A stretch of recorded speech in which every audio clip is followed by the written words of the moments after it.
હવે વાત સુરતની કે જ્યાં 6 મહિના પહેલા બનેલા રસ્તા પર ભૂવો પડ્યો છે। ડિંડોલી ભેસ્તાન રોડ પર ભૂવો પડતા ટેમ્પો ફસાયો। રસ્તા પરથી પસાર થતા સમયે ટેમ્પો ફસાયો છે તો ભૂવામાં 6 મહિના પહેલા બનેલા રોડ પર અનેક ઠેકાણે ખાડા જોવા મળી રહ્યા છે, જેની સામે કામગીરીમાં પણ ભ્રષ્ટાચાર થયો હોવાનો આરોપ લગાવવામાં આવ્યો છે। ઉલ્લેખનીય છે કે તાજેતરમાં જ સુરત શહેરમાં વરસાદી સંકટ સર્જાયું હતું, જેમાં અવિરત વરસાદ બાદ શહેરભરમાં પૂરની સ્થિતિ ઉદ્ભવી હતી, તો જેના પગલે સ્થાનિકોને વિકટ પરિસ્થિતિનો સામનો કરવો પડ્યો હતો। આ સમય દરમિયાન શહેરના અનેક રસ્તાઓને પણ નુકસાન પહોંચ્યું હતું, ત્યારે હાલ રસ્તો બેસી જવાના લીધે ટેમ્પો પણ આ રસ્તામાં ફસાયેલો જોવા મળી રહ્યો છે। સુરત શહેરમાં ફરી ભૂવો પડ્યો છે। આ દ્રશ્ય જોઈ શકાય છે, ડિંડોલી ભેસ્તાન રોડના છે। ત્યારે સુરત મહાનગરપાલિકાની કામગીરી સામે જે છે અહીં સવાલો ઊભા થઈ રહ્યા છે। તમે જોઈ શકો છો કે સુરત મહાનગરપાલિકા દ્વારા આ રોડ જે છે 6 મહિના પહેલા જ બનાવવામાં આવ્યો હતો, પરંતુ જે રીતના મેઘરાજાએ ધમાકેદાર બેટિંગ કરી હતી, આ રોડ ધોવાઈ ગયો હતો, એટલે મોટા મોટા ખાડા પડી ગયા હતા અને રોડ બેસી ગયો હતો।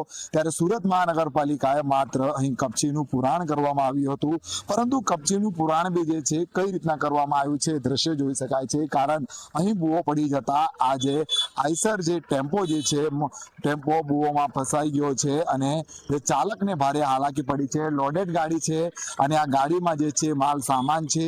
અહીંથી આ જે છે ચાલક ગાડી લઈને જઈ રહ્યો હતો અને અચાનક જે રીતના અહીં ભૂવોમાં ગાડીનો જે પાછળનો વ્હીલ આવી જતા આખી ગાડી નમી ગઈ છે।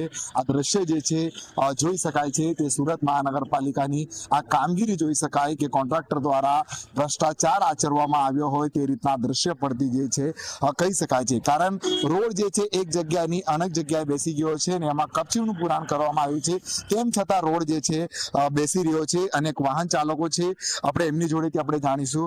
શું કહેશો, 6 મહિના પહેલા રોડ બનેલો, અનેક જગ્યાએ રોડ બેસી ગયો છે, કેટલી હાલાકી પડતી હોય બાળકોને લઈ જતી વખતે? બહુ અહીંયા ખરાબ રોડ છે, અહીંયા બહુ ટાઈમથી અહીંયા રોડ ખરાબ છે। કેટલી જગ્યાએ બેસી ગયો છે રોડ અહીંયા આગળ પણ બેસી ગયો છે, બહુ મોટા મોટા ખાડા પડી ગયા છે। શું કહેશો, 6 મહિના પહેલા બનેલો ભ્રષ્ટાચાર થયો હશે?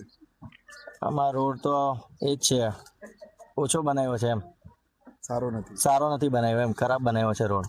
બિલકુલ થી આ દ્રશ્ય પરથી પણ કહી શકાય, આખો જે આઈસર ટેમ્પો છે એ નમી ગયો છે। આ ચાલક છે પોતાના ટેમ્પો પાસે છે, એમની જોડે જાણીશું આપણે। बताइए भैया, आपका नाम बताइए और कितने समय से यहाँ पे और कैसे हुआ ये? सुबह से हूँ, कल 4 बजे से हूँ। खड्डे बहुत है, आप बचाते बचाते आया, उधर आके बैठ गई गाड़ी। क्या कहोगे, कितने परेशान हो? लोडेड गाड़ी है, डिलीवरी देनी होगी कहीं? डिलीवरी बहुत अर्जेंट है, दया कल से ही फोन पे आ रहा है। क्या कहोगे, टैक्स देते हो और टैक्स देता हूँ, सरकार से यही उम्मीद है कि रोड तो अच्छा बनाए। બિલકુલ થી સુરત મહાનગરપાલિકાની કામગીરી સામે સવાલો ઊભા થઈ રહ્યા છે, કારણ હાલ તો વરસાદે વિરામ લઈ લીધો છે। શહેરના ખાડા ઝડપથી પૂરવાની કામગીરી મહાનગરપાલિકાને કરવાની હોય છે, પરંતુ ધીમી ગતિએ જે છે હાલ પણ જે છે કામગીરી ચાલી રહી છે અને જે રીતના રોડ રસ્તા ધોવાઈ ગયા છે, અનેક જગ્યાએ ખાડા પડી ગયા છે અને હાલ પણ જે છે ભૂવો પડવાનો સિલસિલો યથાવત જોવા મળી રહ્યો છે, જેને લઈને વાહન ચાલકોને ભારે હાલાકી પડી રહી છે। પ્રશાંત દિવરે, જી મીડિયા, સુરત।